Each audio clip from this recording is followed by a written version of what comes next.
we should just leave the Big Bang Theory guys alone. We've had that discussion with Pete right before this. Yeah. He's like, I don't want to. Pete was like, I feel like going and saying apologies to them is not leaving them alone. I was like, I agree. Yeah. But I think like a few backhand comments here and there is fine. Bazinga boys are here to speak all of their thoughts on the Big Bang Theory. Rob has an opinion, Vorn has an opinion, Pete probably has one too. But most of all, Rob has an opinion. Okay, this is bullshit, by the way, because you're like, just leave them alone. No, but that's good. And I was like, okay, let's leave them alone. Now you're bringing them back into the fold. Welcome to Bazinga Boys! I'm Pete, that's Vorn, this is Rob. Rob, what's the show about? The show's about watching every episode of the Bazinga Boys and hanging out with the bestest of friends who are living all around the world. Hi everyone, I'm Vorn. Do you have any segments, Vaughn? Not before we talk about the episode. Let's talk about the episode this week. I watched this episode in a very interesting way. And it's actually related to you a bit, Rob. So, Pete, last episode you mentioned Bird Box. So, and you said, oh, we should watch the episode blindfolded. Yeah, I was just saying we should watch it like in the many ways that Sandra Bullock has survived movies. So, blindfolded was one of the suggestions. So, I kind of did that this week. Instead of being blindfolded rowing down a river. With two kids, one of which is not your own. a situation you're in quite a bit, actually. So, similar to Sandra Bullock, I was speeding down the Pacific motorway, blindfolded. No, I'm just kidding. But I was blind drunk. No. We driving? That's awesome. Yes. No, so I was driving, but not actually watching the episode. I was just listening to it while Krautmeister held it up and described things happening. You had the Big Bang Theory audiobook. Yes, exactly. Anyway, I was the reason I was watching, or not really watching, I was listening to the episode while speeding down a freeway. Was I was on the way to the Yawner Brothers movie world, and I had to watch it before I got there because back in the day, Rob and I had an idea, a web show concept called Roller Reviews. I'm new to this, gang. So can you guys fill me Rob, in? do you want to pitch the idea of Roller Reviews to Pete? So is it roll the reviews? Roller, like roller coaster. Like rollerblading or like roller coaster. Yeah, cool. Yeah, the hint was in Movie Brothers Warner. Wow. So Vaughn and I think the idea stemmed from how can we get like theme parks to pay us to go around the world and ride roller coasters. The idea was we would start this web series where we did movie reviews, but like legitimate, proper movie reviews. But we only had the length of a roller coaster ride to discuss it with each other. While you're actually on the roller coaster. Oh, on the roller coaster, yeah. Yeah, not sitting next to a roller coaster and watching it start and go, okay. Because that would be a fun spin-off. Whereas, that's where I'd come in. I'd sit on the sidelines and I'm like, read a Queen of Speed at Six Flags. Takes 60 seconds to go around the mountain. I didn't go there. I'm going to review Silver Lining Playbook in that time. Well, the trick was to never have ridden the roller coaster before, so you have every single like dip and dive as a surprise. And so Vaughn and I tested we tested our theory on the Battlestar Galactica at Universal in Singapore, and we were just talking about the Cloverfield, the 10 Cloverfield Lane. And like going around the corner, and Vaughn's just like, and then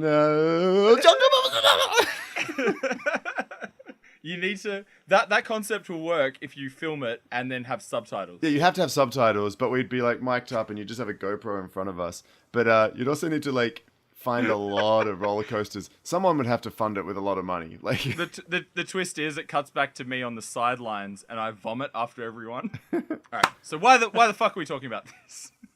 Because I have the first ever episode of Roller Review to give to you guys right now. It's me and Krautmeister reviewing Season 2, Episode 15 of The Big Bang Theory while on a roller coaster. Did you laugh at all? Did you laugh? No, I didn't. Oh my god, did you laugh?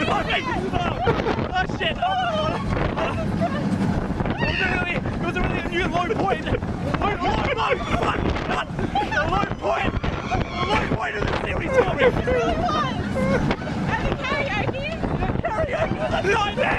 It was a nightmare, I tell you what! It wasn't even karaoke, it was a fucking rock band! How many stars out of 10?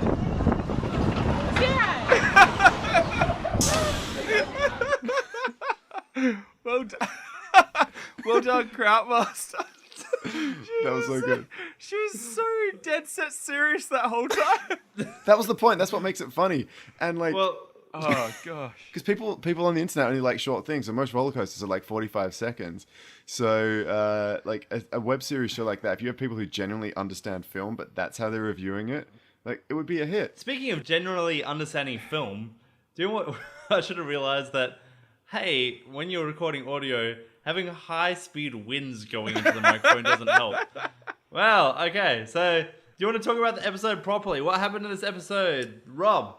Leonard's mum visits against his best wishes, and it turns out Leonard's mum is basically the same character as Sheldon. And Sheldon and Leonard's mum hit it off while Leonard almost has sex with Penny. Yeah, that was a cool twist in the episode.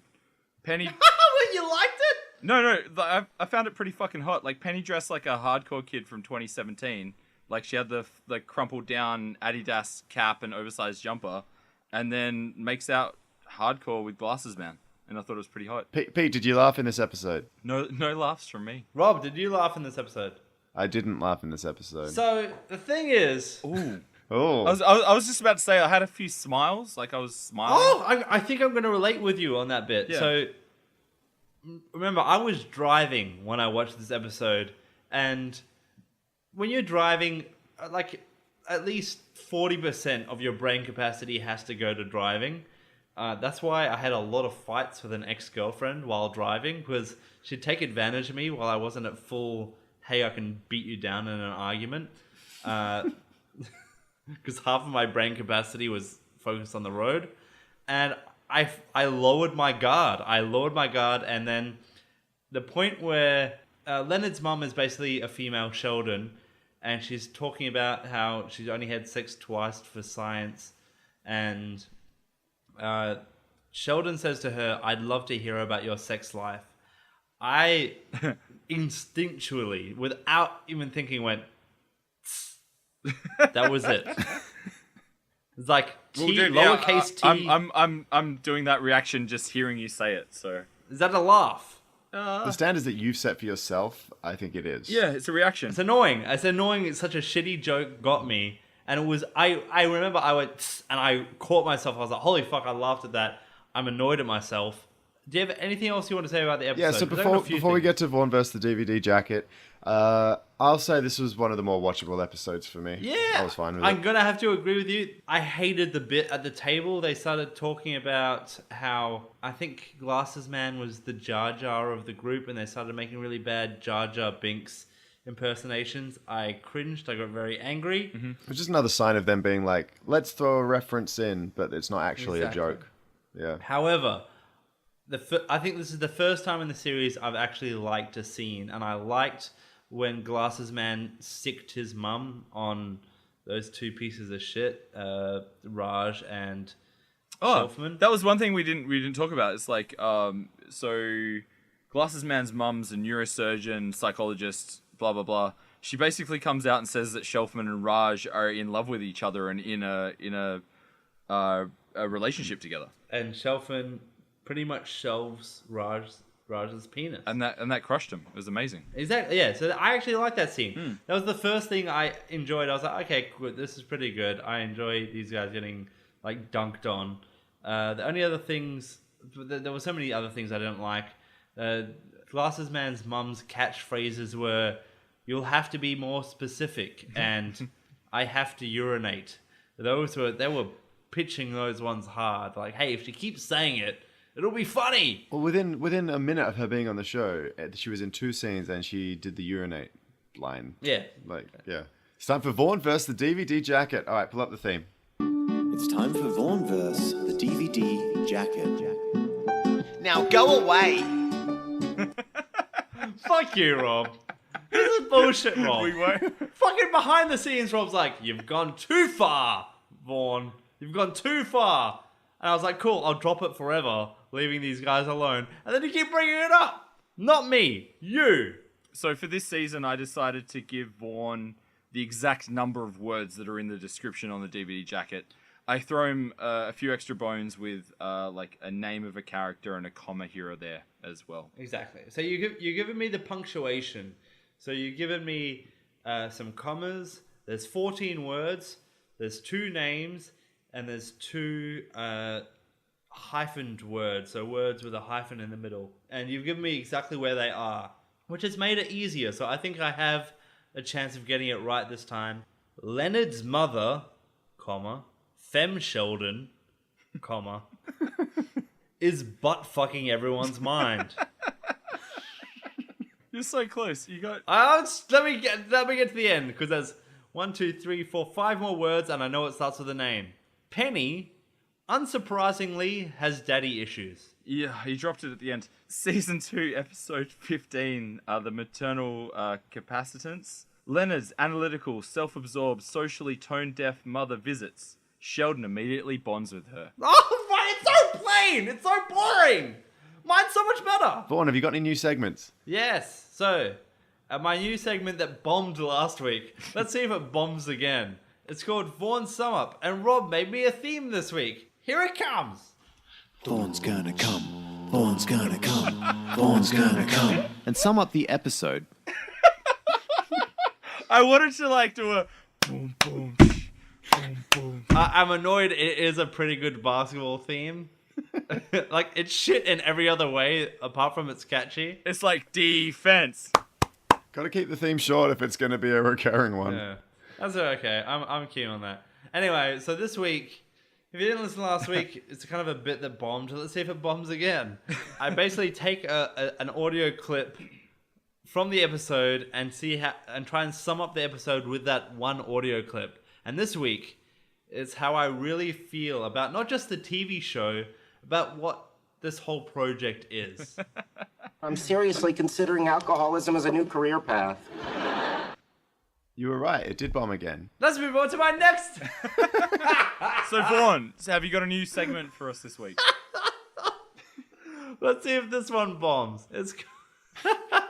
So, guys, I got big news. What's that big news? What is it, Vaughn? So, I just got off the phone with the marketing department.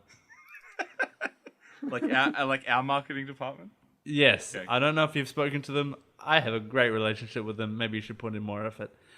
And they have finished just then our first ever advertisement.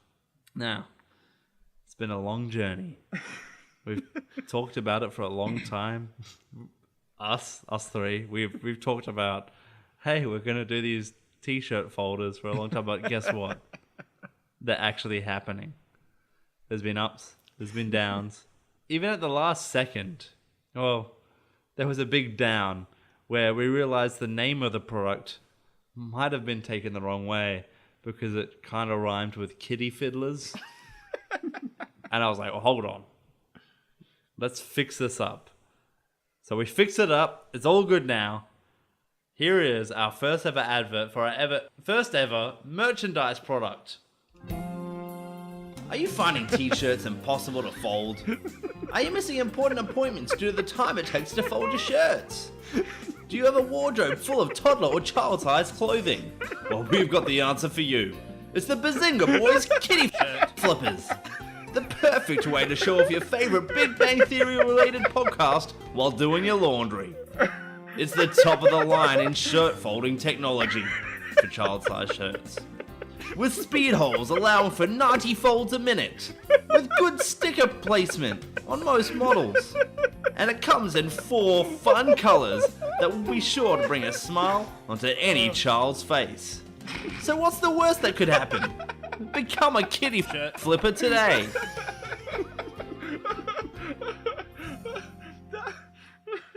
That brought back so many memories from the 90s.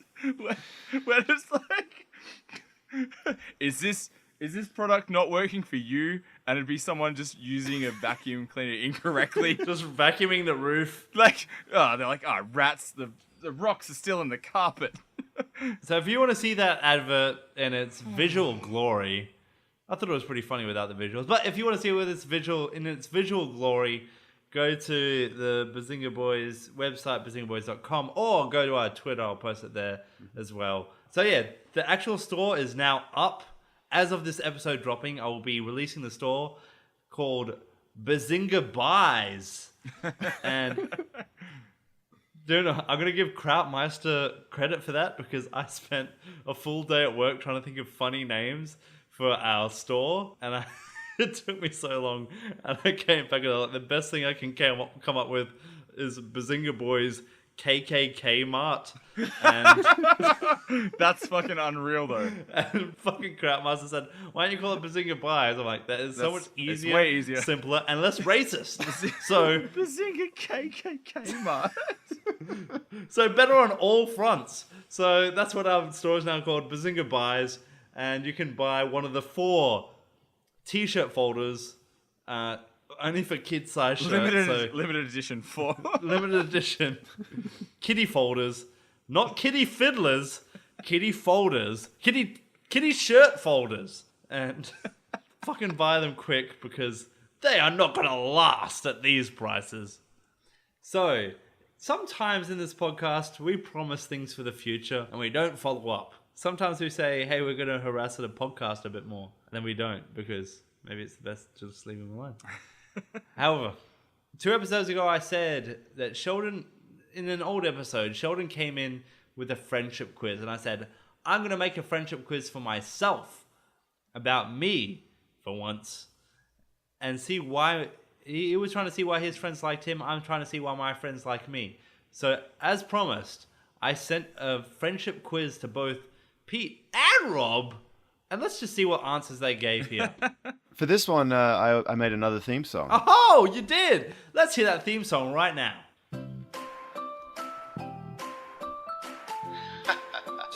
Here we go.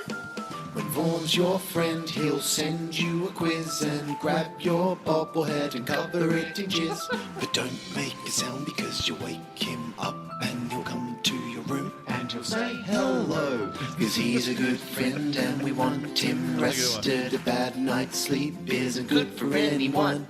When he wakes up, we'll give him breakfast in bed so he can get his strength and come on more bobbleheads. But not just ones from the Big Bang Theory, no. He's building up a collection from his other favorite TV shows. Like young Sheldon. Fuck off. And it's becoming quite a problem with some of his relationships. Because his bobbleheads see more of him than his kids. And his girlfriend. What kids? Fuck off. But that's not the end of the story, so don't stop listening. There's more to this boy and his bobblehead addiction. Yeah, it causes friction sometimes on his hand and sometimes on his penis. But Vorn's our friend and he sent us a quiz. Now he needs an intervention from covering things in jizz. It starts with bobbleheads, transitions to kids, and Whoa, then fuck off. Shooby dooby shooby, shooby dooby dooby, shooby dobby dobby dee dooby dooby dooby. La la la la la la la la la la la la la la la la la la la la. But seriously, Vorn, this is your intervention. Oh, really? Is there an intervention for me? No, there's not. I just told Pete to say that after the song. By the way, that fucking song, there's going to be a point where the episode is going to be an album of you. That was a really good song. I'll cop that one. Thanks, Vaughn. So, as I said, old episode, I sent you guys out of a friendship quiz. So, let's open that quiz up and see your answers today to see how much of you guys are friends with me. So, Pete and Rob, the first question on the Vorn friendship quiz. What's the best thing about being Vorn's friend? Rob, you go first. I went serious with this one. I wrote, if you're in need, he will drop anything to chat. Why would you be serious on a comedy podcast? Thanks for that, Rob, you piece of shit. Because that's where it begins. Pete. So I thought back to the first time that I actually hung out with you, Vorn, properly, and I think it was Rob's place. It was a actual card game night or a game night, whatever. And so I thought I'd just leave it all to chance. So I've just got Cards Against Humanity to give all of my answers to this friendship quiz. Do you know what was so cute about that night when you guys hung out? I remember at the end, both of you were like, we should be friends. Anyway, so the best thing about being Vorn's friend is getting so angry that you pop a boner. Can I just say, up front, I hate Cards Against Humanity, but I like this bit. Yeah. Next up on the friendship quiz. Which aspect of Vorn's personality is the best? I gave some ideas. They can tick the boxes or they can provide their own answer. So number 1 is great sense of humor. Number 2 is stacking skill when washing dishes. Way better than my girlfriend at that. And response time to Facebook messages or other. What did you guys choose? So I chose other, and that is child abuse. I'm showing the card that I've Fits chosen. with my advert. Rob, can you top the worst board game in the world? I can't, so I'm going to go with response time to Facebook messages. One's friendship quiz. A cool nickname for Vorn would be... I'm not playing Cards Against Humanity, but my answer would be the Nazi sympathizer. That's nickname? probably legitimately a card in this. Yes, this game. exactly. All right, so my cool nickname for Vorn would be Auschwitz. Oh! That's bullshit! Did you set that up? Dude, that's all here. Holy So fuck! for the listeners at home, I just pulled a card out that says Auschwitz with a very, very strong full stop at the end. Oh, my heart's racing. This is This exciting. is the first time a game of Cards Against Humanity has actually been good. This is amazing. You've made the game good, Yeah, Pete. thanks, dude. Write an essay about the benefits of Vorn's tireless work for starving children around the world. So for this one, I did actually plan ahead. What I did is I grabbed one of the black cards, which was the question card, which is make a haiku out of 5 cards. So 5 random Now, cards. this is an essay about the benefits of my tireless work So for the starving children around the world. as said in a haiku by Pete from the Bazinga Boys, wifely duties, Jewish fraternities, a sad hand job, pixelated bukkake, running out of semen, no fucking way.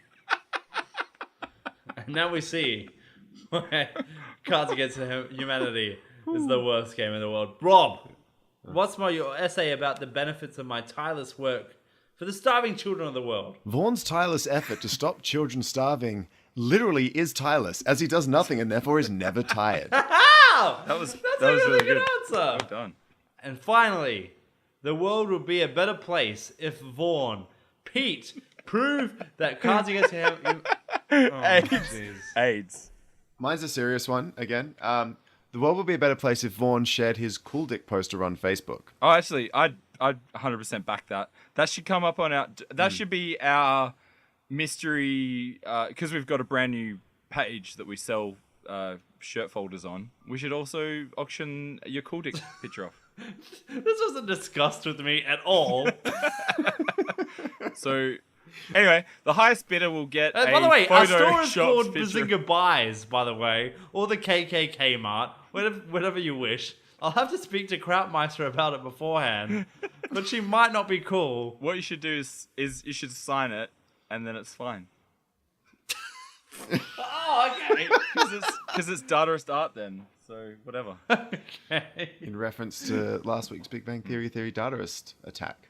Attack. My final bit for this week is called Solar Powered. It's very ripe for cutting. So, But clearly I had way too much time this week because I also wrote a theme for it. oh, wicked. Let's hear the theme. Hear the theme. Because this bit is so bad, it doesn't deserve a theme. Let's hear the theme. Save the trees. Save the trees. I Save the didn't know trees. Deborah Dye was still around. Pretty please. There's no superpower like solar power. There's no superpower like solar power. There's no superpower like solar power. There's no superpower like solar power. Shut your dick, you hippie shit. There's no such thing as global warming. All your lectures, they are boring. Blah, blah, blah, blah, global warming. Yeah, you're right. The Earth is fine. It's not gonna die. Not in our lifetime. I just want to say thank you to our sponsors, the Green Party and Scott Ludlam. Thanks for sponsoring this episode. So, this bit basically is, I got another call from a telemarketer, and I tried to fuck with him again. Yes, who are you? Where are you from, Patrick? Calling you in regards to the federal government solar rebate program. Okay then. Do you have solar panels on you or not yet? I don't have solar panels. I spent all my money on Big Bang Theory DVDs, but they do the same thing, don't they? What you do? So, Can you repeat again? so I bought a bunch of Big Bang Theory DVDs and I taped them to my roof. That does the same thing, right? Thank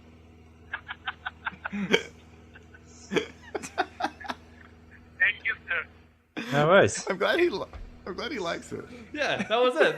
Dude. He just laughed and said thank you and then hung up. If at the end we could just edit in Mia Khalifa porn, Yeah. that would be the perfect segment.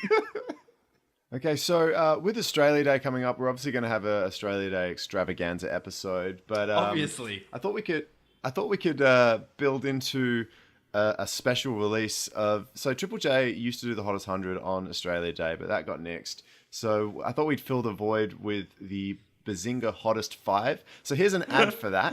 Wait a second, before you play the ad for that, I really, really like that you saw a gap in the market that we could take advantage of.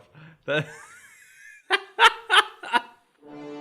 Australia Day is just around the corner, and you know what that means? It's a time to reflect on the settlement of the white people and the displacement of the Indigenous people of Australia.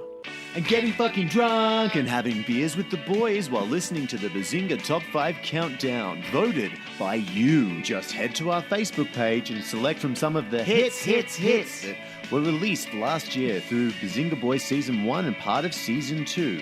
Who can forget such classics as... It's time for Vorn Verse, the DVD jacket. Will he get it right? And of course... Choose your own spook. Venture with Vorn. And the classic... Pete's intervention. Alcohol That's the best song you've retention. And of course... Come to my house for a song. I'll fiddle for you all day long. And... Fuck those cops, those fucking pigs. Revenue raising toilet skids. And let's not forget Pete's beautiful cover of the Big Bang Theory theme and many others. Get to our website and vote, vote, vote in time for our Australia Day Bazinga Spectacular.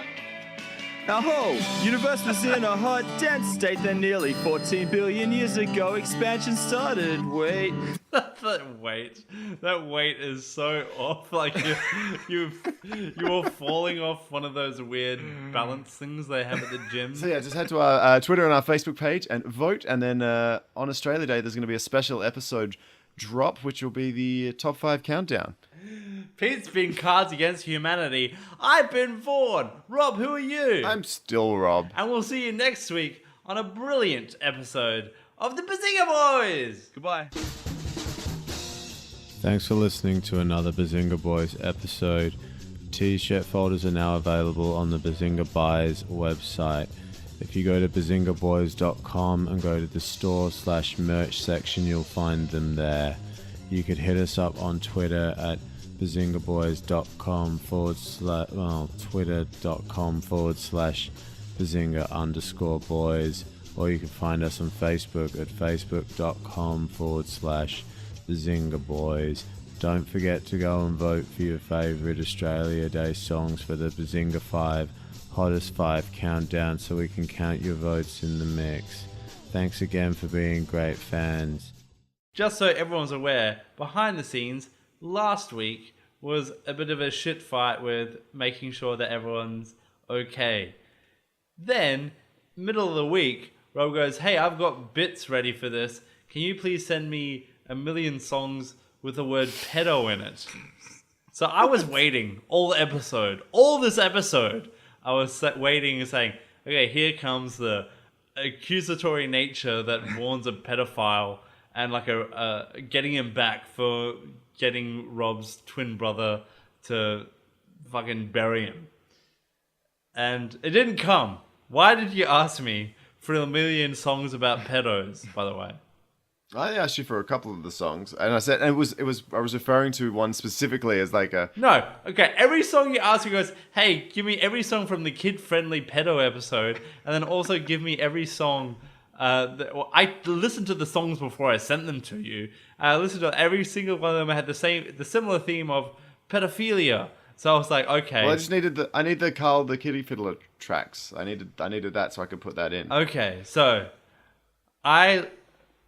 you know what? I was like, I'm expecting an attack from Rob about pedophilia. I'm like, why? Why is he asking me for all these tracks that have a similar theme? There's something going on in Rob's life. So The answer is no. Well, I'd have to disagree, Rob. So, Rob, I had a look in and I was like, oh, is he in trouble at all? So I went to the National Registry of Sex Offenders MAP website. And I found some disturbing information. Please go to the Facebook chat. So, Pete, can you please describe what you see on the screen right now? Okay, so Vorn's just sent through a California Megan's Law website, Sacramento. Sexually violent predator is located at the apartment that Rob and Sacco, I believe, live at the moment. So, Rob, unless you have some information that you haven't given us, get out of that apartment right now. Vaughn's obviously photoshopped that in because we're across the road from a park and they wouldn't be allowed to live there. So, how do you know that rule though? Wait, hang on. How do you know It's like, well, actually, sexual predators aren't allowed to live within 50 feet of a park. Yeah, that's unless a good you point. were That's a predator. Good point, Pete.